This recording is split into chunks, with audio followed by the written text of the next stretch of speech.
Tonight, for the next 90 minutes, we are going to be talking to a true superstar, one of the world's most famous, most popular, most entertaining, most discussed public figures. He's a comedian, an actor, and now an activist too. You may have seen him with millions of others on YouTube, teaching Jeremy Paxman about the importance of revolution. Ladies and gentlemen, he needs no introduction. So without any further ado from me, I give you Russell Edward Brand.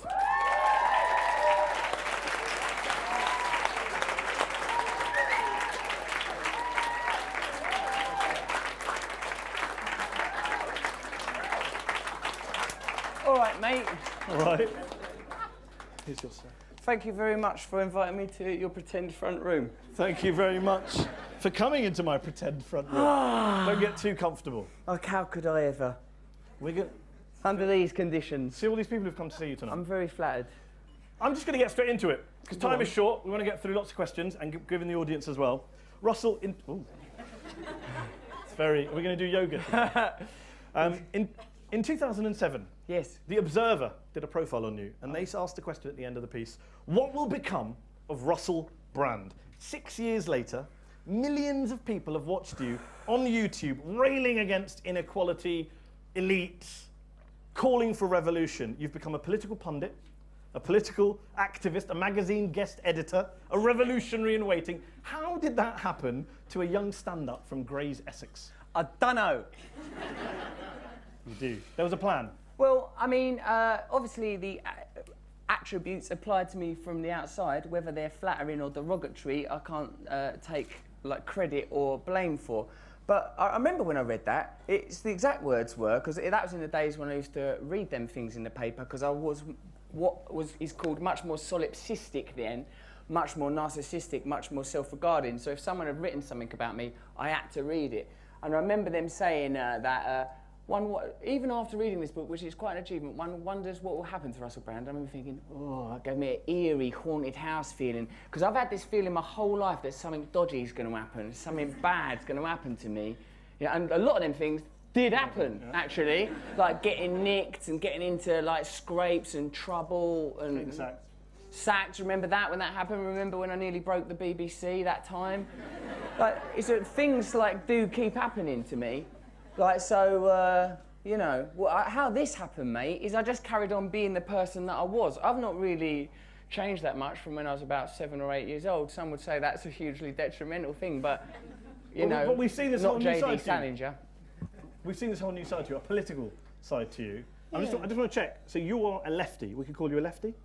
I don't think so, because I don't agree with those parameters, mate. What I'm saying is that stuff is kind of illusory and is designed to trap you within a paradigm within which we don't have very much power. But like in traditional terms, because I've got mates who know much more about stuff like politics than I do, like my mate John there, he's got a degree and he studied the old communism, and he says in its traditional form, before it went a bit genocidal, it was just meant to be sharing. Then it got spoilt. It's only meant to be a bit of sharing. Come on, you give him a bit. No fucking chance. Them were the good old days. The good old days. But reading... So lefty as opposed to righty, I don't agree to, like, you know, like... You don't agree, no one agrees to everything, but you guest edited the New Statesman. You didn't guest edit the Spectator or the Daily Mail or the Telegraph. I've not had that offer yet.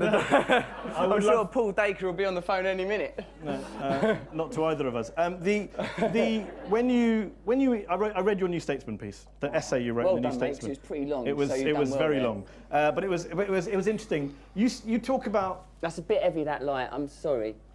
Please. I'm sorry whoever done lighting here. You've done a great job. But what it is it's one of those situations where the technical requirements are overwhelming the reality. And that's actually what I'm talking about. Where systems are put in place that forget that we're human beings. Oh, let's light that person. He won't need to make eye contact with the other members of his species. This is what has happened to us. Do you often tamper with people's front rooms? Well, mate, what I try and do is react authentically to the moment. And we enjoy it. And try to not be, like, sort of conditioned to the point that I forget that I'm an autonomous human being with the capacity for spontaneity. You're an individual. And on the subject of individualism, you had a line in your New Statesman piece. You said conservatism appeals to our selfishness and fear, our desire and self-interest. There's a lot of conservatives who say It's so unfair. The left think we're just evil. We think the left's misguided. They think we're evil. It's so unfair. Do you think people who are right-wing, who are conservative, are not nice people? I don't agree with them kind of labels because I think it's very prohibitive and will prevent us advancing. So I would never condemn anyone as being not a nice person. But like that brilliant Russian writer who spent most of his days in the old gulag as a consequence of this kind of belief system said, he was called Solzhenitsyn. He said, the line between good and evil runs not between cultures, religions or creeds, but through every human heart. So I recognise in myself the capacity for selfishness, for lustfulness, for egotism, and because I recognise these qualities in myself, I would prefer a culture that didn't celebrate, exacerbate, stimulate the most negative aspects of our species, inculcate them, reward them financially, till we get to a kind of a cultural hysteria where we're destroying the planet. So it's not like I feel like Tories are evil, I feel it is an evil system, and that system shouldn't be advanced, and if it continues to be advanced, we won't have a little planet. But you're not willing to say the people pushing the system are evil? Mate, I think that's a very simplistic thing to, like, you know, look, I don't want to get too cosmic about it, but we are just this sort of temporary blob of atoms, you know, endowed with consciousness for the merest moments in infinite space. The idea of evil is somewhat rote and trite, and I don't really sort of agree with stuff like that. What I'm saying is, you know, if we focus our reality on the lower aspects of ourselves, mate, I mean, like, look, you can be selfish, I can be selfish, but we don't want a culture that is selfish, that rewards selfishness, otherwise Which is the culture we have now. I think so, mate. Yeah. It seems like it, yeah. I've got to ask you about the Paxman interview. It's kind of transformed the last few weeks. You called him darling, and he called you a very trivial person. When the cameras stopped rolling, was there a moment of awkwardness, or did you just give each other a big man hug? I happen to think he's all right, old Paxman, because remember, I've only ever seen him coating off politicians my whole life, so I've always seen him as like, I like him, he's having a go at Michael Howard or whoever it is that's mugging you off this week, so I've always liked Paxman. But when he said it's trivial, I thought that was a little bit of a dig. I didn't like that much, but I thought he's got to do his job and he's probably trying to goad me. And in a way, Mehdi, I reckon it was a good thing because it got me all riled up and stirred me up a little bit. You remembered you'd watched Who Do You Think You Are and reminded him about his past. Always, sometimes you'll get a little bit of, you'll go, yes, that thing, I've got that thing, thank you, Lord. And then bam. Bam. Boom. One of the reactions to your Newsnight interview and your essay and your guest edit in the New Statesman, because you called for a total revolution of the social and economic and political system. Yes! A total revolution. I still agree with it. Yeah. Like Tom Petty, I won't back down. Unlike Tom Petty, I'm not petty. This is not a Martin McGuinness interview, I can assure you. The Peep Show star, Robert Webb, wrote a letter, open letter to like you. Him. Yeah, he likes you. He wrote An open letter. An open letter. Everyone can read it. It wasn't Dear Russell, why don't you just write me a normal letter? You don't know where I live, I suppose. Got to talk to Russell, and also could you pick up some milk? It's like Peep Show. Oh, no. Jazz. Are you a fan of Peep Show? I do, I think it's brilliant, yeah. So he's like you, very, very articulate, very intelligent, comedian, actor, well-known, articulate. He wrote you a letter in which he pointed out, he said to you that you should read some effing Orwell, and he said, the revolutions that you're calling for, tend to always lead to, quote, death camps, gulags, repression, and murder. Is that what you're calling for? Well, I'd have said that if that's what I'd wanted. I'd have gone, Jeremy, what we need is gulags and death camps. And then he'd go, oh, you trivial man. No death camps, I'm really, just for the record, in case anyone else in Peep Show's worried, I'm not into the old death camps, in case the geezer that's playing Super Hands thinks I'm a Nazi. No, I'm double against genocide or the exploitation of humanity. But when you call for a revolution, people die. Well, you don't have to, mate. You've got to kill people first. When I talk about revolution, I'm talking about revolution of consciousness. I'm talking about building upon the shoulders of great men, and I'm not suggesting that I'm anything like these men. That's for you lot to suggest after the interview. Gandhi and Dr. King. You know, they're people, non-violent civil protest, absolute total disobedience. Total disobedience is what I'm talking about. Just like, we're not doing it no more. Not paying no taxes, not going to work. But I'm not saying let's go and smash people's stuff up, or certainly not kill people. You'll notice there was a distinction between those two. There was a gradation at the end. Definitely no killing. I'm against that. I'm a vegetarian. I believe we're all equal. I ain't got the right to kill. I don't kill, say a fly comes in my house, I'd tolerate that little arsehole. Because I feel like he's a fly, he's just on his journey here through life. So, you know, I've got to extend that to like William Hague and Cameron, them other lot, haven't I? We'll come to the other lot in a second. Robert, in his open letter to you, He also spoke about, quote, the unfathomable privilege of being born in 21st century liberal democratic Britain. Maybe for him, mate. Well, he says nobody's going to come and kick down the door in the middle of the night and take us and our children away to be tortured. He says you're being ungrateful. Not for Robert Webb. No one's going to take his kids away. But you try, like, I think they do nick, like, well, I've heard some examples. This is where there's probably people in this room who know better than me, like there is on everything I say. I don't claim to be a politician. I didn't have an education like Robert Webb had. You know, if you're coming at me straight out of Oxbridge as opposed to straight out of Compton, then maybe like, yeah, maybe life ain't so bad. If you went to Oxbridge, if you went to a private school, no one is coming for your kids. But, you know, there's people from Leicester in Guantanamo Bay. How's people from Leicester in Guantanamo Bay? Do you mean, I don't reckon they went, hello, could we take you to Guantanamo Bay now? Oh no, it's super hands, just let milk in the fridge. No, they're not coming for you if you're from Oxbridge, but, you know, be careful who you believe in, what you believe in, because then they might come for you, then they might take your children. Okay. Paxman. That's my open letter to Robert. Coming I hope it don't go to the other one, David Mitchell, who I really like. coming back. Hey, Russell. Coming back to this is gonna be hard. Coming back to Paxman. Oh, yeah, he was very keen to get you on the fact that you didn't vote. He wanted to nail you on that. What's the point? He wanted to nail you on that. And he said, and your argument. Hey, if you're gonna nail me to things, baby, start with a crucifix. Now that was a joke. Just because I heard the word nail. Can't start taking life seriously. Go on. Go on then. Sorry, mate. Tacit act of.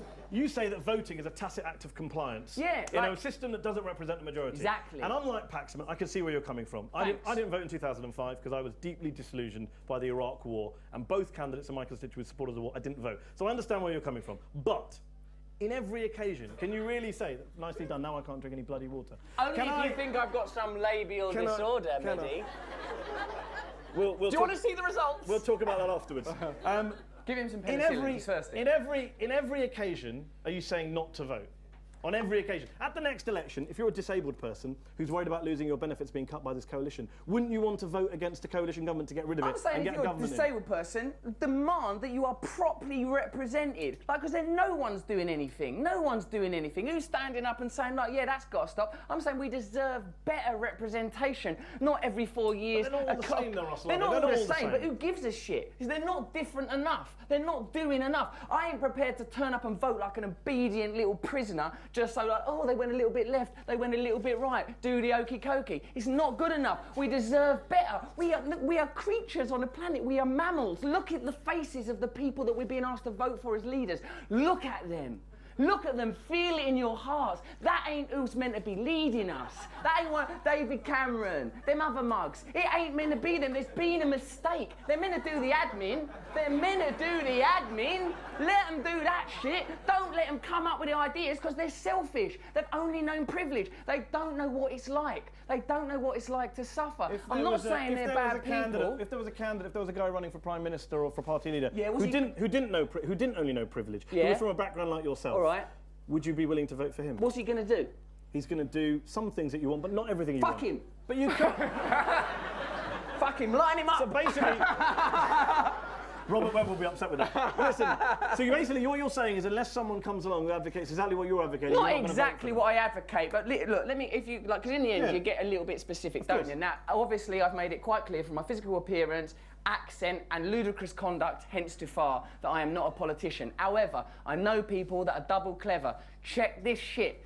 If, right, you know, like that thing what's called quantitative easing? Well, do you know what that was? They took $1 trillion out of the American system, like American normal bods money, then they give that $1 trillion to them bankers who had fucked up because them big 5 banks were too big to fail. That $1 trillion would have created 1 million jobs at 50 grand a year.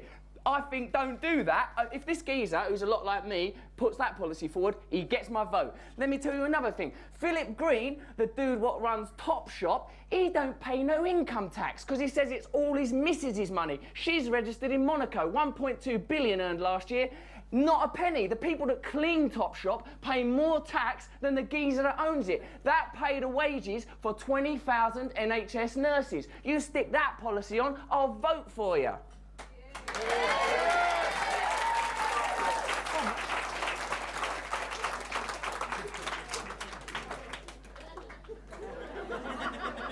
Just on smug drink. Just on... Smug drink. I'm with you on the taxes. So on Yeah, taxes... tax them. Okay. I'm not even talking about normal rich people. Yeah. Thankfully. Well, on normal rich people. Those guys, they're doing a bloody good job. On the normal rich people. On the normal rich people. Yeah. Do you pay all your taxes? Yeah, you got to, mate, because that's bad otherwise. I don't trust 1 second what they do to it. I mean, I'm not too happy that I'm paying for our governments to plod around the world bombing brown people, but you got to, because some of it does go to, because you are brown, do you know what I mean? But some of it, by default, must go to the NHS. When my mum got cancer 3 times, NHS saved her life. I was born in an NHS hospital, I went to state schools. So yeah, I pay my taxes. But like, I do feel a little bit like I'm getting I've been lifed off into a system that don't represent me when they go around there creating more terrorists with drones, winding people up all around the world, when I feel like I've got more in common with the people they're bombing than the people we're bombing them for. Well, that's what I feel. I feel like them people's closer to me than the people that claim to represent me. Because you get a lot of shtick for this, especially since you came out and did your thing. Unlike Philip Green, you don't have an army of accountants who are trying to find legal ways of avoiding tax. It's just, what's the fucking point? I do all right. I've got a good job. You do. The other thing that got people's backs up after your Paxman interview was you said Cameron's wrong. Profit is a dirty Yeah, word. I think so. Especially, it's got out of hand. Look, I'll tell you another thing, right? I was poor.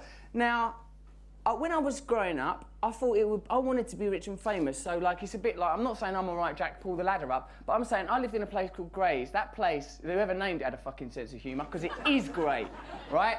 It's in the suburbs of Essex. When I grew up there in that humdrum town, like a Morrissey lyric, I thought it would be good to be rich and famous. It would be good to be the opposite of this. It would be good to have stuff. It'd be good to have money. It'd be good to be invited to the party. Well, I've been invited. I've been in. We're having this chat in a private Swish members club in East London. It's super cool. There's bare brick walls. Everyone's double good looking.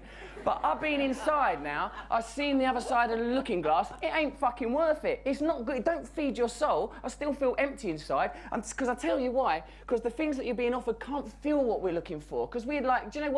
Whilst the Tories would tell you, oh, like, you're a selfish person, look after yourself, there's no such thing as society, what I say is that we're basically all right human beings. Whenever there's a disaster or an accident, people's impulse is to help one another. Why not cultivate these impulses? And I'm so sorry if that sounds like naive or sixth form, but I'm saying, like, well, listen, what are the basic facts? We are on a planet.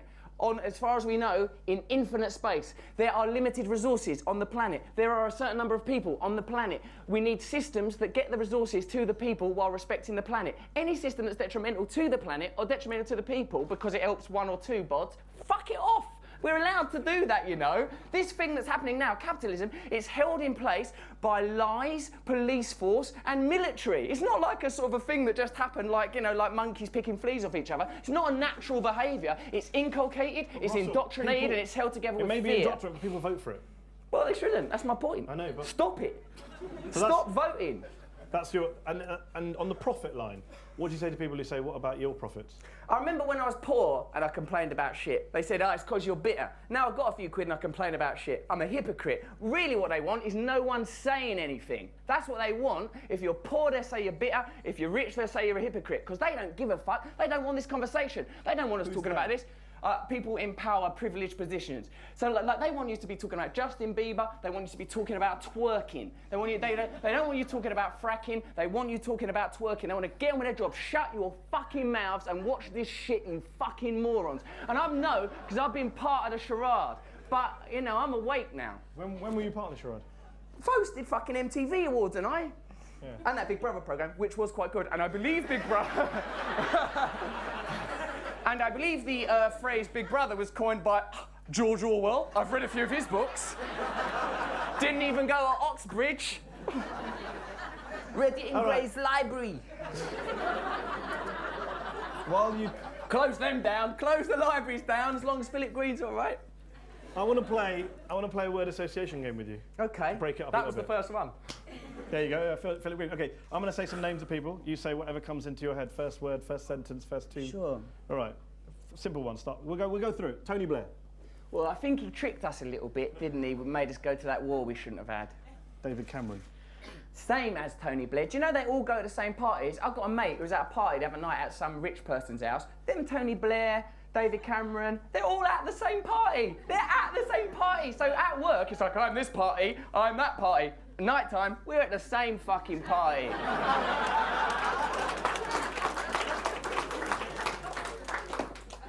Brilliant answer, but it works better if we go through it quicker. You don't set the rules.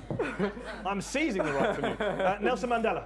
Oh, he's nice, isn't he? He really, yeah, he went for it. But let's remember, he used to be a terrorist. And what was, like, did he change when he was a terrorist? Was he going, I'm doing some terrorism now? And then when he became the loveliest, cuddliest man in the world, that wasn't terrorism. Who was telling us it was terrorism? I love Nelson Mandela. Of course, he's one of the few people alive now that give their lives for the people. Ed Miliband. George W. We could do better. We deserve better. I think he's really kind, and he sounds like his dad was wicked. If the Daily Mail hate him, he's all right by me. George W. Bush.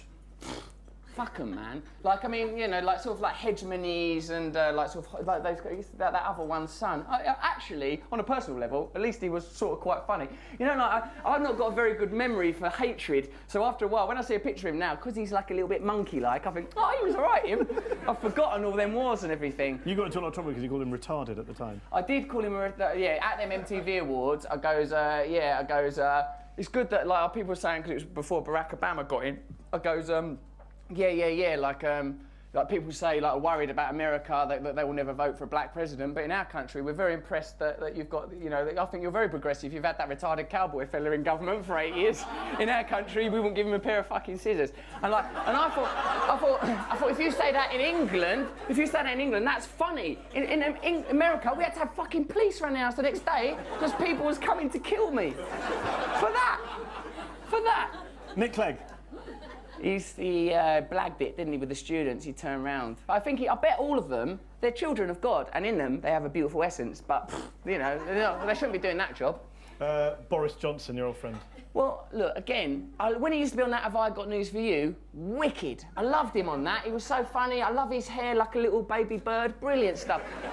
Don't let him run a fucking city just because he looks nice. But then the fact is, these people just, when I'm saying administrate, they are already administrators. I'm saying they should administrate for us instead of big business and elite interests. All they're doing at the moment is administrating for big business. Administrate for us, you fuckers. We're the ones you're asking to vote for us. That's why I won't vote. Mahatma Gandhi. Oh, yeah. You can't argue with him, can you? The great father, Mahatma Gandhi. Why I like him, he was serious, about the whole non-violence. And it's very hard to do the non-violence. Why non-violence is genius is because it's a paradigm breaker. Anyone who's been to a protest knows that once you're violent, you're nicked. If you're disobedient without being violent, they can't nick you. It's a paradigm breaker. Also, very disciplined man, and he said the only thing he hated more than violence was cowardice. So he was prepared to get the shit kicked out of him whenever required, and you can't argue with that. Margaret Thatcher. I think she broke down a lot of our most treasured institutions and drove a knife through the socialist heart of this country, ripped up the north of Britain, made kids grow up thinking it was right to be selfish. So everyone sold off their council houses or bought their council houses. It just was a terrible, terrible thing. But the thing that's difficult, my mate G here, he's like a poet, and they asked him to write a poem about Maggie Thatcher to take round schools, lefty people, do some poems about Thatcher and coat her off. So but then he started watching videos of her on YouTube, and the thing is, she's charismatic. So if you watch her on YouTube, something, she's all right, huh? When she's on this one thing where she's on kids' TV in Norway, and they go, oh, we have the thing where we ask all our guests to jump up and down. And she went, absolutely not. I just wouldn't dream it. Oh, please, it's for the children. No! But that's the spirit that will make you bomb a retreating battleship and not even think twice. Talking of bombing, Bashar al-Assad. Oh, yeah, you got me now, mate. Because I don't know who that is. President of Syria. Oh, yeah, I don't know, really. He seems a little bit slippery. I'm not into his whistles. He looks a bit, I don't know. I'm at the moment where I don't know very much, I think non-interventionism. And it seems like no one else knows much either. I mean, when I see them videos coming out of Syria, it's terrible business going on. I think, I don't know, try and help, concentrate on refugees and humanitarian crisis, try not to get dug into the causing more wars or arming folks. Barack Obama. Oh, it's a shame, really, because I felt pumped for a while, and I think, better to have a black president than a white one. I think it would take it the right direction, but What does it matter? Because I'll tell you why. Because, as I said, they're administrators. They're meaningless. All these people that you're naming are what Plato, forgive me, would call the shadows on the wall. These people are just administrators. They're irrelevant. The people with true power, we don't get to name them because them people, they don't believe in the shit we believe in. They don't believe in stuff like nation. They're not turning up for royal weddings and World Cups, the stuff that we kind of like because we've bought into it. They're just like, give us the fucking money. Like those people that are front and centre, they're meaningless, interchangeable. You know, you remember from your own life. Didn't make no difference, did it? Who was in charge? It's not that different in America now. I prefer him to Bush just to look at, but what is the fucking difference? Jeremy Paxman. I like him. I like him because I like seeing him drilling them others. Edward Snowden. Wicked, well done. You know, because for what defines a hero other than willingness to sacrifice yourself for others? If you're prepared, and we all do it for those that we love most, and like them people, Private Manning, Edward Snowden, they fucking put themselves in stir for the rest of their lives because they believed in something. You can't argue with that. You can't argue with that. We can't trust them, that NSA bullshit. We'll have our own cute little British version of spying going on, won't we? We won't be no better. But I think people that stand up to that and prepared to put themselves inside for it, they're heroes. Prince George. I don't know who that is. Oh, it's like the baby. Well, he ain't done much wrong yet, has he? I didn't like it when he had that little dress on. What is your view of the royal family? How does that fit into your critique of the system? Are you This Republican? is one of them Are you ones where I Republican? get well conflicted, Mehdi, because it's like the Olympics. I don't agree with public spectacles that are designed to keep us passive little consumer citizens, but then when we win medals, I sort of think, well done! And get into it. And I don't like the royal family. I don't like hierarchical structures that inform us on a regular basis, deep in our psyche, that we're just peasants and we need some nominal figure between us and God inside. You know, but really, don't have a royal family. It's stupid if it's costing any money. If we own them, we should be able to do what we want with them. Move them about like puppets and carry them around. Make them turn up places and put on costumes. Under those circumstances, you can stay. They kind of do a bit of that. Oh, that's true, actually. No, they're a great bunch. Would you run for president of the UK? No, because I wouldn't want to exist inside this political system because I think it's inherently corrupting and I think it's just administration. I don't agree with that system of leadership. I think it should be interchangeable and well regulated so we don't have cult of personality and cult of leadership. Then people in those, it shouldn't be regarded as power, it should be regarded as service. Like the old Bill, you should be able to go, oi, I need a lift home. They go, oh, yes, okay. should be like that. And politicians should recognise that they're officials that work for us, They don't have power over us. You keep mentioning God, you're a believer. Yeah, that's the thing that'll be complicated because I know the thing is with a lot of people that are like our natural tribal allies of the left are clever folks that are well into the atheism. For me, look, God is not something that's about thinking you're better than someone or a reason to have a war with someone. It's that within us, beneath and beyond our identity as human beings, driven by fear and desire, defined by the realm of the senses and the material self, which is transitory, there is a divine self that is connected to all living things, that is part of an infinite source of creativity. You could probably describe that using quantum physics or science if you want. I choose to believe in God because I think what that is the recognition that there is divine beauty in all of us. And if we prioritise that over our own selfish material needs, then we will naturally create a culture more in harmony with our planet and we'll have a chance. How much of your political beliefs come from your spiritual beliefs?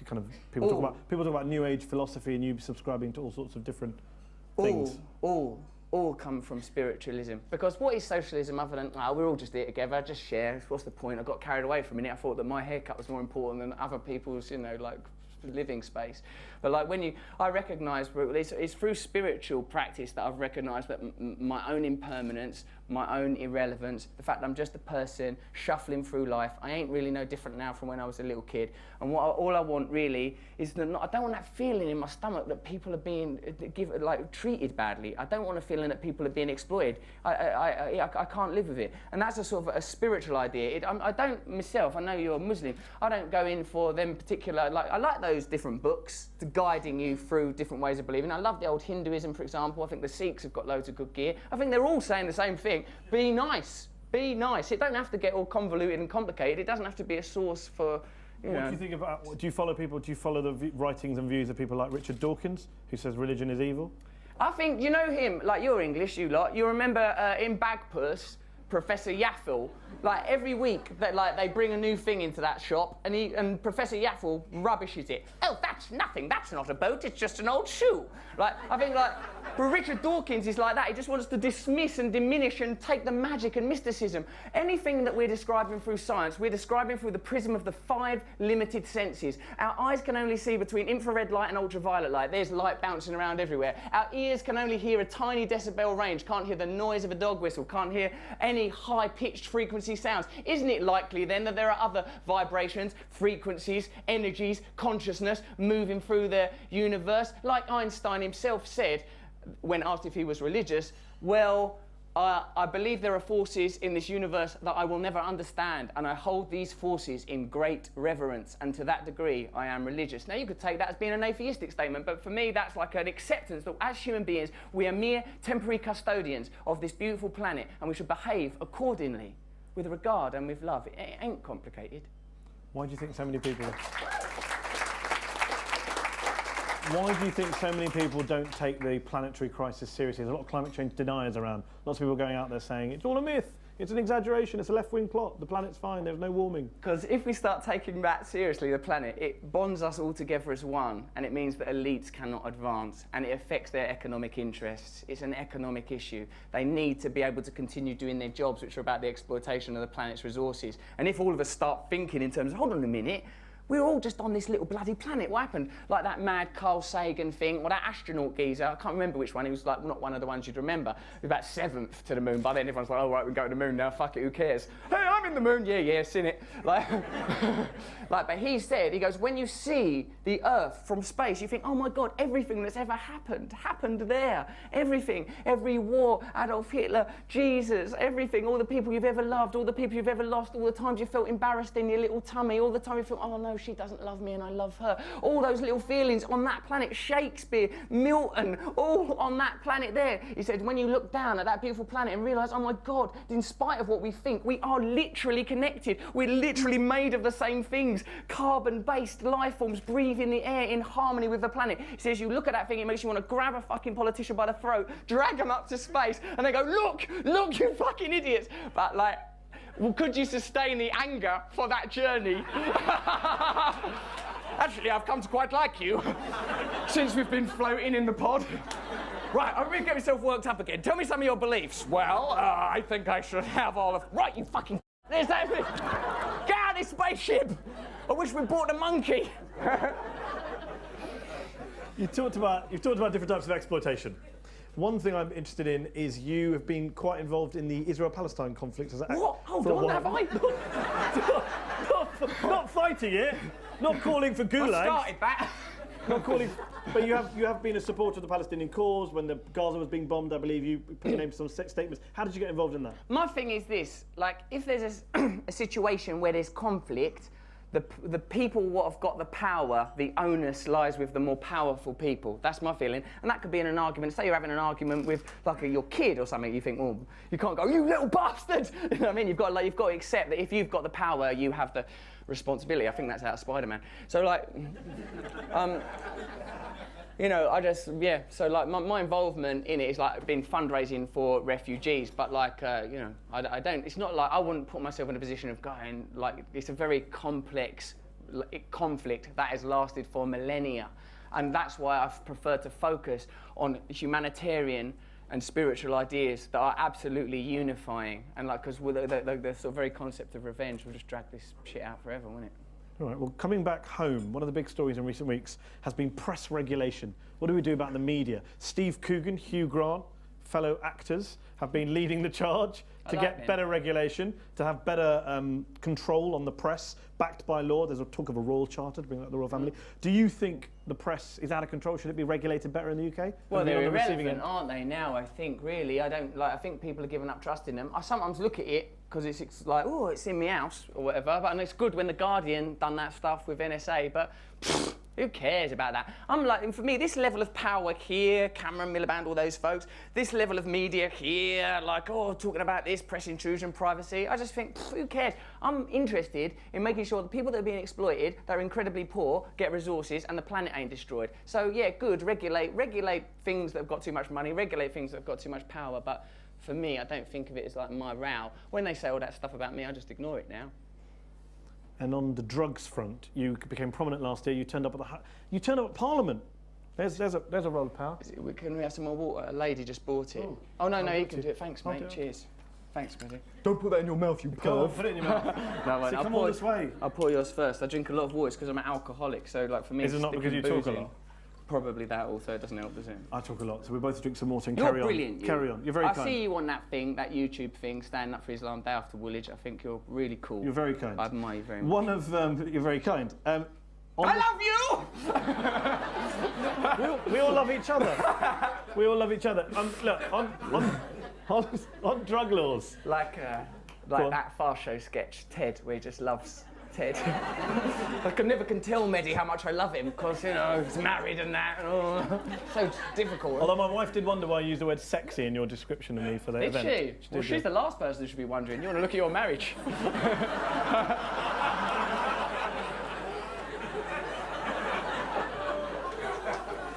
Mrs. Hussain, you have my deepest sympathy. Returning to the subject, drug laws. You turned up at Parliament. The guy from Grays, Essex. You turned up at Parliament to tell MPs your views on drug laws, about abstinence. Yeah.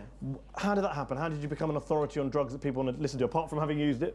Yeah, well, that's how I became an authority, actually, through becoming a drug addict. And that's you how. became a campaigner, is my point. You didn't just leave it and move on with your life. Well, the reason I did that is because, look, this is what I've recognised. I'm famous now, so if I talk about bullshit stuff, it will be in the papers. If I talk about important stuff, it won't be in the papers as much unless I word it clever. But then it will get in there.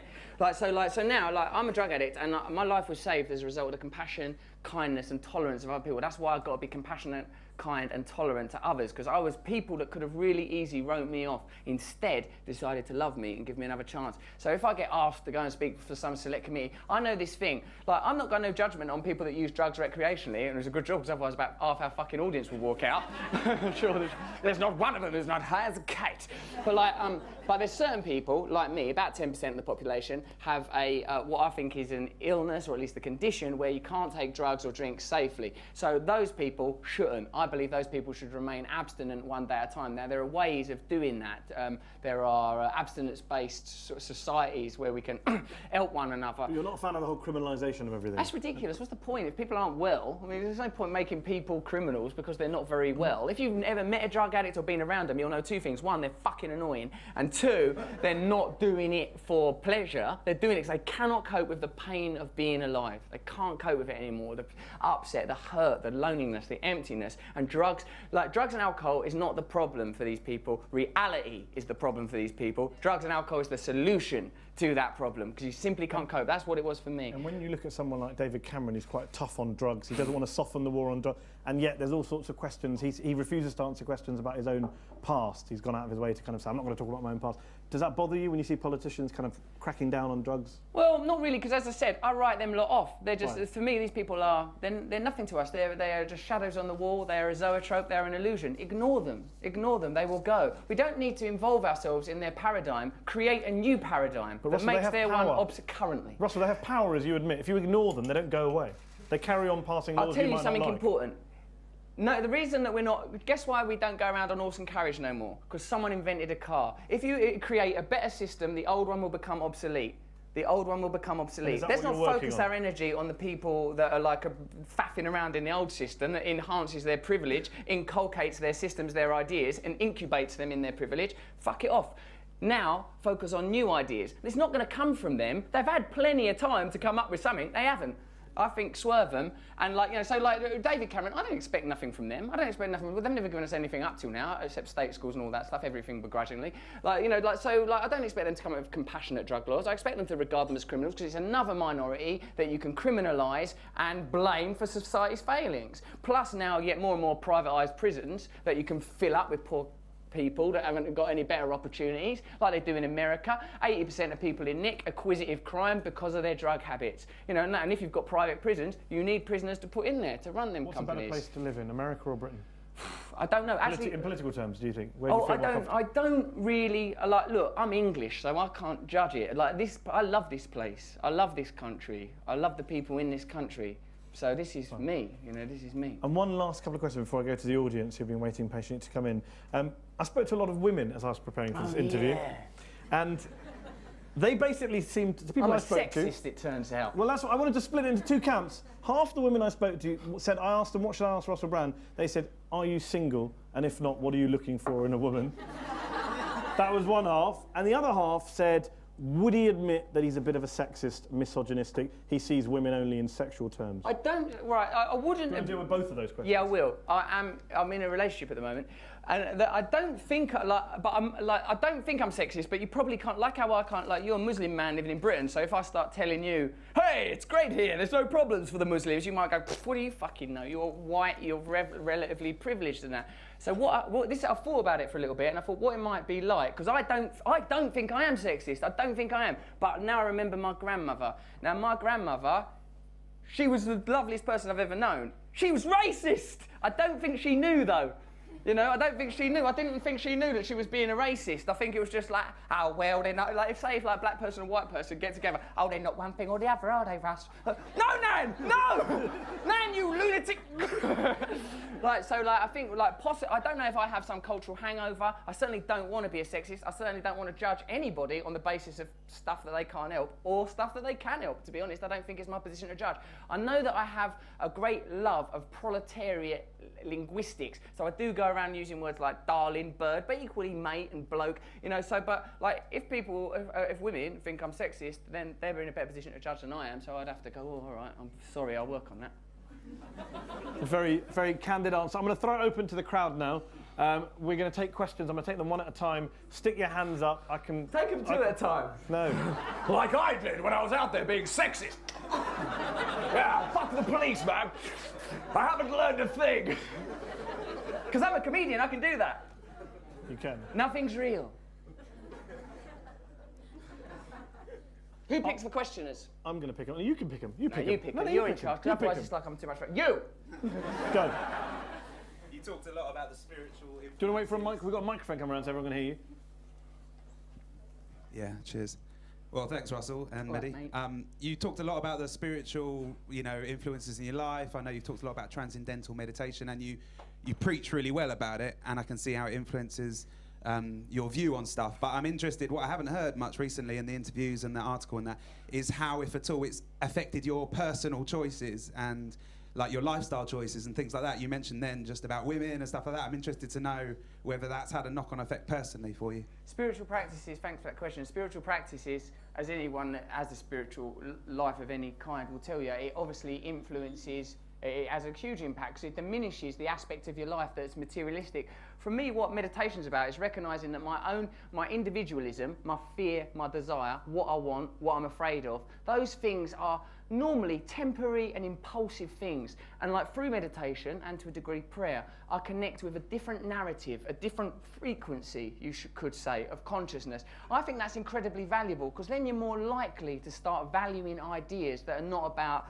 the aggrandizement, self-aggrandization and that. Now, look, I'm a human being, so I make mistakes every single day. Like, straight after I said quite a nice point about sexism, I made a sexist joke. Like, we ain't perfect, so we're going to need systems that encourage the part of us that is beautiful and dissuade the part of us that is naturally, because we're basically little monkeys, from carrying on like little monkeys. Now, spiritual practice is an integral part of that. I get an extra half beat before I lose my temper. There's a little moment before I think, oh, no, don't do that, you're going to regret that. I get an extra half a beat before I say something like, oh, no, you'll probably collapse the BBC. I get little moments now where I realise that what I want and what I'm afraid of is nothing. This is you after half a beat. That's impressive. Yeah, man, you should have seen me. I was an idiot. Can we take another question? Lady here in the second row. Do you want to wait 1 second for the mic so everyone can hear you at the back? And then we have to ask people at the back as well, otherwise we've got our own elitist system here, Mehdi. We'll be guilty of the very thing. I want to go to the guys behind the pillar, but yeah. Hi. Russell, I've asked you this question before, but you misheard me, and you were on stage, and I asked about spiritual development. You thought I said sexual tips or something similar. That's weird. And then next question. You gyrated around the stage for about 5 minutes and said, "All right," and I was like, "Not really." They were quite good sexual tips. I remember that. Yeah. It was on stage in front of lots of witnesses. It's all legit. And your mum was sitting next to me as well, and I felt really embarrassed. So What do you want to know, The mate? question is, there's a lot of interest in you and your teachings, or what you've been saying. Teachings, yeah? Yeah. That's what we're calling them now. Write that down. teachings. A lot of the fans want to hear more about your spiritual side, and almost we're sort of thinking you should do some writing on it or start teaching it at seminars. What do you think to I that? think that's very flattering that you would say that, and I think that, like, as the great Krishnamurti said, not the geezer off the news, Krishnamurti was a philosopher in the old days. He goes, truth is a pathless land. All of us have our own individual journey, our own individual relationship with truth. Now, like, so we're like, what's great about spirituality is we've all got our own right. Like, Mehdi is a Muslim. I don't know how you're downloading your recognition of the futility of your own individual existence and the interconnectivity of all consciousness and our oneness. But like me, I go through transcendental meditation. I like a lot of iconography and language from Vedic literature as well. And yeah, of course, that'd be something I'd be well into talking about. But you've got to be careful, because like, I bet there's even people in this room now going, "Oh, he's being so preachy. Who does he fucking think he is, or whatever?" You know, and like so. But you know, if you've asked me, and that's what I'm interested in going that direction, mate. I think that's the answer for all of us. Okay, let's take a question from the back. Someone right at the back. Why are you Their hand such up. a bastard? Who's Someone's got to the ask a furthest negative person question back with their eventually. hand up? Whoever it is, who I can't see, whoever's got their hand up furthest at the back can have the mic next. Oh, it's good this is like 8 Mile. I wonder who'll come in. We can still chat while that's happening. This is dead air, Mehdi. You don't allow that shit. So There's no dead air when you're on. You keep going. not allowed. You keep going. I liked it when you done that thing. My favourite bit when you was doing that debate on YouTube. I have a when you- microphone. All right, you. Good, actually, because we were nearly talking about Mehdi, and I was getting fucking bored. You can tell me about your favourite bit later. Yeah, sure, Yeah. of course. Sorry, go on. In terms of your like humanitarian views, and you believing that underprivileged people on the other side of the world should be able to have resources that we have in terms of distributive justice, cosmopolitans and schools of thought like that think that suprastate institutions, so outside of just the UK, US, are the way to achieve that. Do you agree, or how do you think it would be best? What kind of institution, just to be a bit more specific, are you referring to some specific institution? I don't know, sort of things like the EU, etc., but bigger, larger. Ooh, like some big globalised New World Order. Oh, Yeah. they'll love that.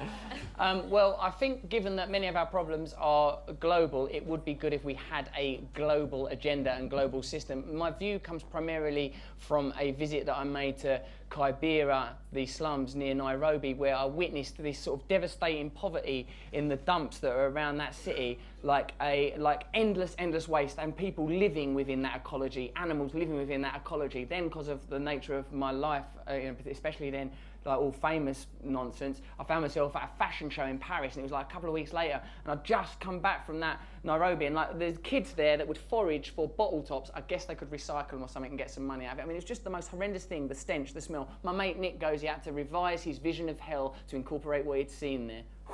So when I was in that fashion show just a couple of weeks, like for a little while after, whenever I see a bottle top and threw stuff in the bin, I thought, oh God, that rubbish dump. But then I became inured to that memory. I forgot, because we all know there's suffering all over the world, everywhere, but because people aren't promoting those ideas except in a very particular way, within a very particular charitable philanthropic paradigm, which is presented as sort of insoluble, we don't think about it. But world poverty could be resolved by $40 billion of investment.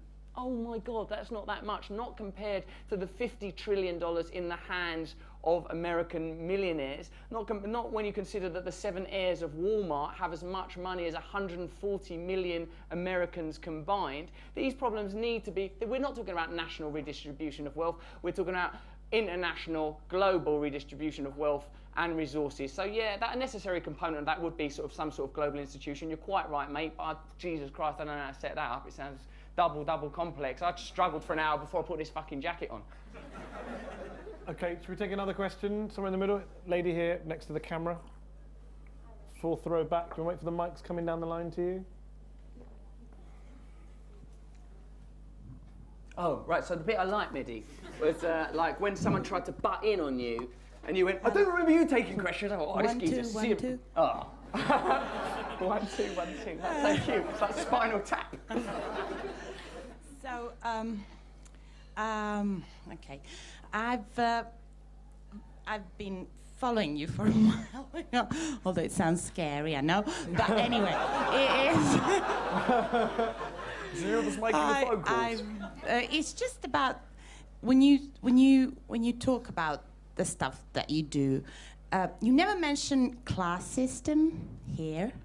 Yeah. And I don't know. I mean, I'm not within. I'm a bloody foreigner, so I don't actually fall into any of the categories. But I've been living in England for about 9 years, and I can kind of feel. I can feel the class system, and I think, is that something that you think we should start? Well, you should all start changing, and me as a a newbie British citizen should start changing. Is that way to go? Because I managed to get my son into a really good Church of England school, and my daughter is going on to nursery in a answer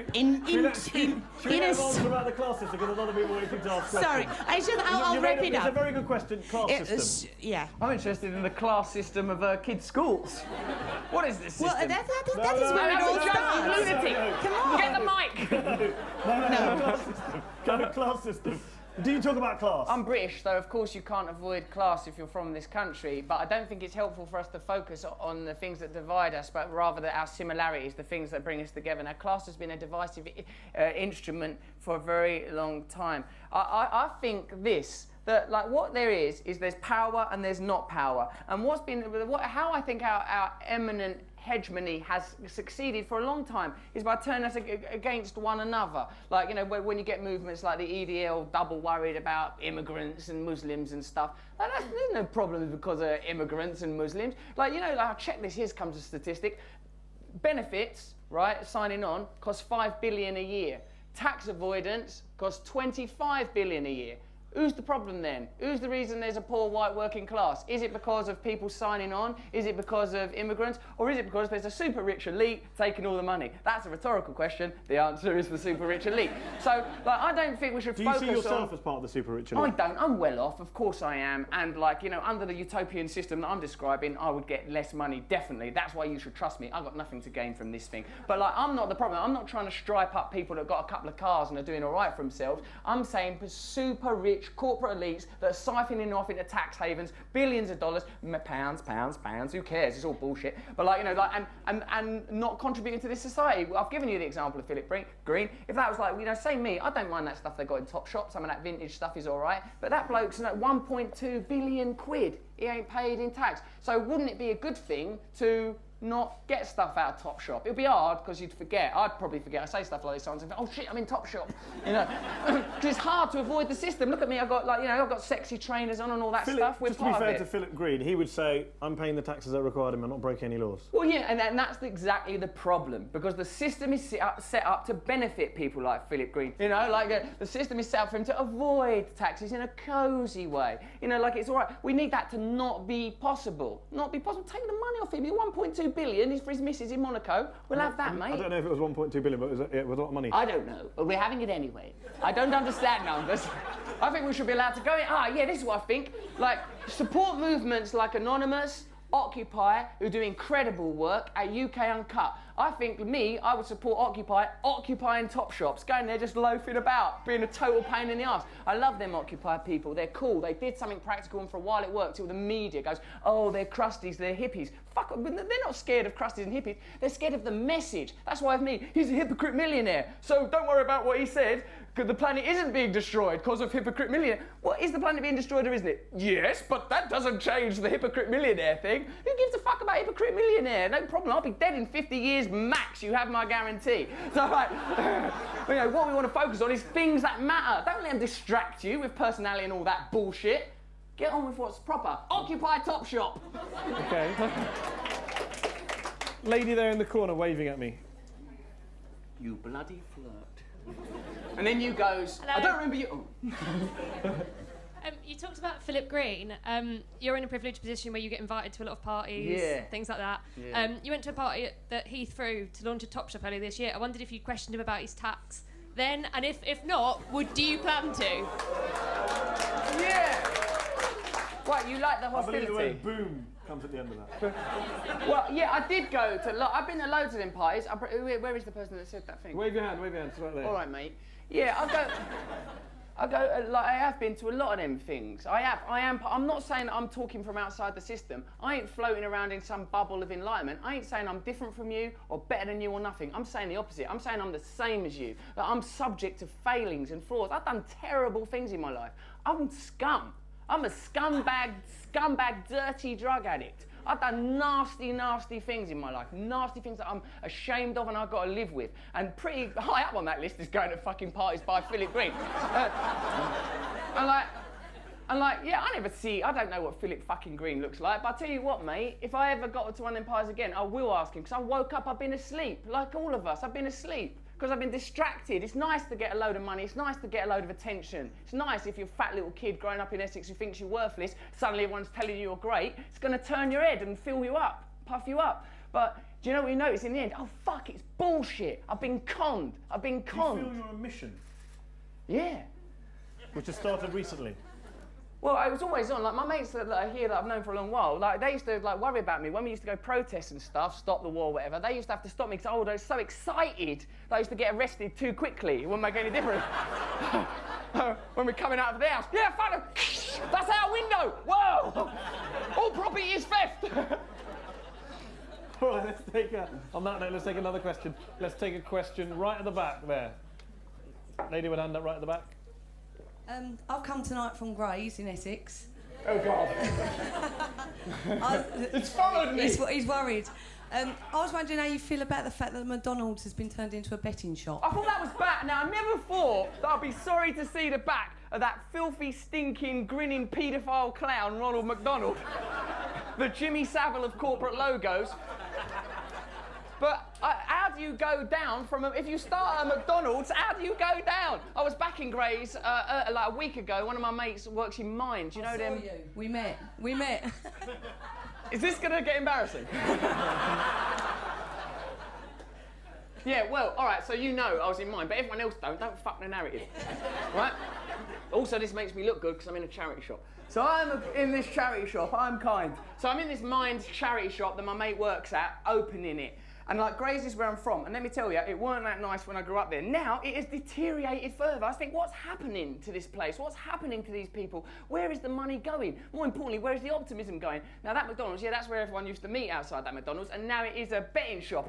And I see that place and drunks staggering around, and kids just happy to catch a glimpse of me. People waiting around in Grays, low expectations, low vibrations, and like them people, those, and I say us actually, we when we're growing up there. We're taught that, oh, the reason this problem is because of, like, there's immigrants, and there's gays, and there's the intellectual elites. There's nothing to do with that. That's nothing to do with it. And I'll tell you why, you got rid of those three problems, it wouldn't make no difference to the economic reality of most of the underclass of this country. What would make a difference is focusing on the super rich. Don't get distracted. Don't get distracted by it, is what I'm saying. So, yeah, that is the one time in my life where I'm sorry to see the back of a McDonald's. Okay, let's take the lady here in the second row. Let's take the guy behind the chandelier next. As a single parent from Basildon in Essex, You will swear your door another policy. crap hole. I bet fucking has never had a crowd like it. As a drug dealer from Croydon. Hello, I'm a prostitute from Wolverhampton. These people aren't buying any fucking drinks, and there's blood all over the toilets. Put ultraviolet light in that fucking book.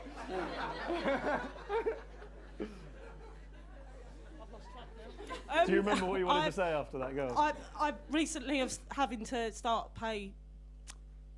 recently had to start paying bedroom tax. I've got two daughters, a 14-year-old and an 11-year-old, who fight like cat and dog. What is your view on bedroom tax? Oh, it's disgusting, mate. I don't even properly understand it, but if it's like people without enough money are getting ripped off more money when there's people who've got loads of money that aren't paying any, how can that be fair? Why are people's lives being made worse? Why are we being told it's the only way? We've all got to tighten our belt strings, pull up our shoes. Here's a question. Go on, mate. of the two political parties at the next major political next election, one of them is promising to get rid of the bedroom tax. Should she not vote for that party You to should try have- and get rid of the bedroom tax? No, don't. Expect more. Expect better. Sorry. Don't let them lower your horizons. Don't let them lower your expectations. You are worth more. You are a beautiful child of God. Thanks for the fucking letting me off the bedroom tax. Get the fucking money of the super rich corporations, give her a proper fucking house. Until one of them parties starts offering But proper that's not options. on offer. Russell, that's not on offer in 2015. It will The offer on Who do 2015. you think they represent? They represent us. If we stop tolerating this shit, then it ends. And because of like you, mate, who are meant to be a proper fucking lefty, going, but if we vote Labour, could we have a couple of scraps? Fuck 'em.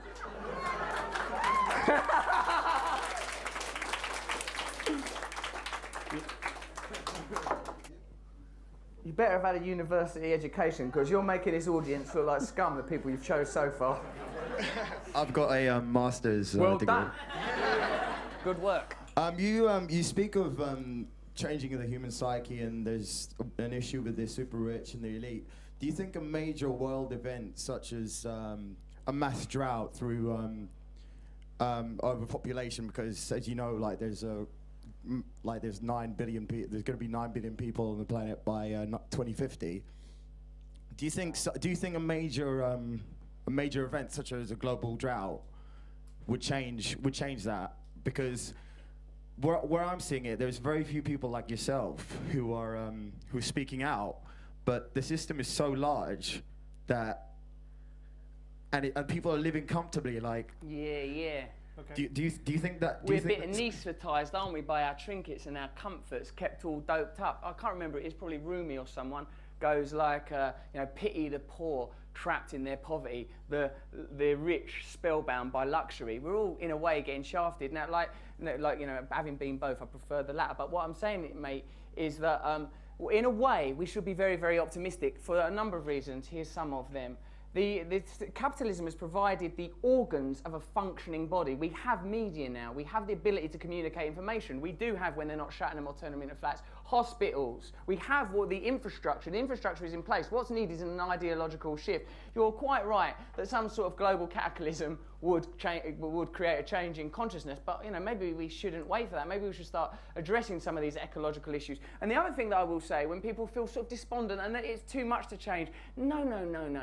This is just a bunch of individual changes. All right, like this can either sound really deep or it's basically from Rocky IV.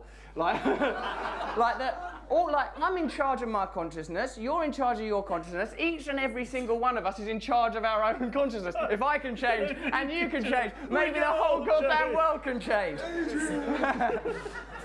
So if we're all prepared to change, then that's it. That's all it takes. It's not like, look at the domestic armies, the police force, the propaganda required to keep this system in place. Look at the trouble of one comedian going on Paxman and saying it's all bullshit. I don't get this attention for most of the stuff I go on telly for. It's not. I'd like to think it's me. I'd like to think it's me because I'm vain. I'm an entertainer. It's the message. People know it. I didn't say stuff that people didn't know. Everyone just heard it and went, yeah, that fucking hell, shit, I forgot about that.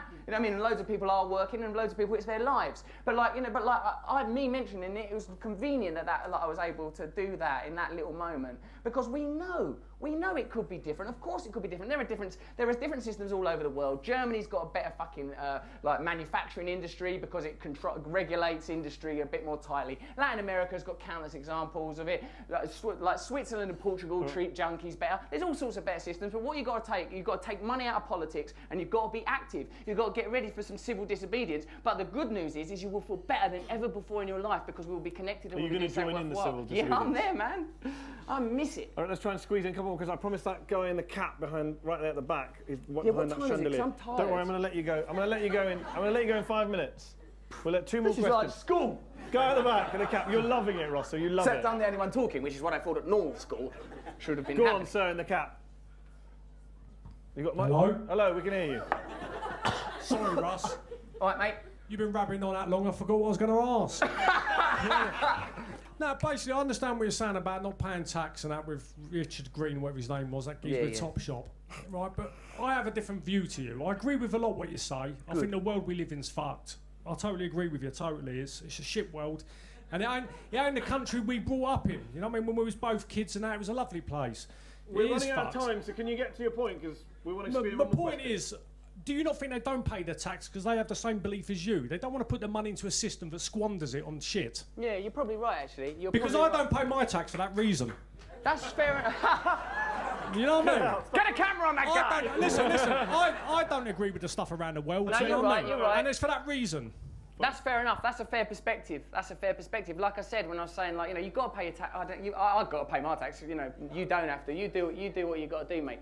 No, I don't think that's the argument. We're not talking about people who are a little bit affluent. We're talking about super rich corporations avoiding legally paying tax because they can, and what that money could be doing at a time where there's hospital closures, there's massive poverty, where normal working class communities like the one that I'm from are suffering and being eroded, that money could be redirected. I think you've got a legit point, mate. And really, more broadly, they are a product of an every man for himself system, a capitalist system that's about individualism rather than collectivism and community.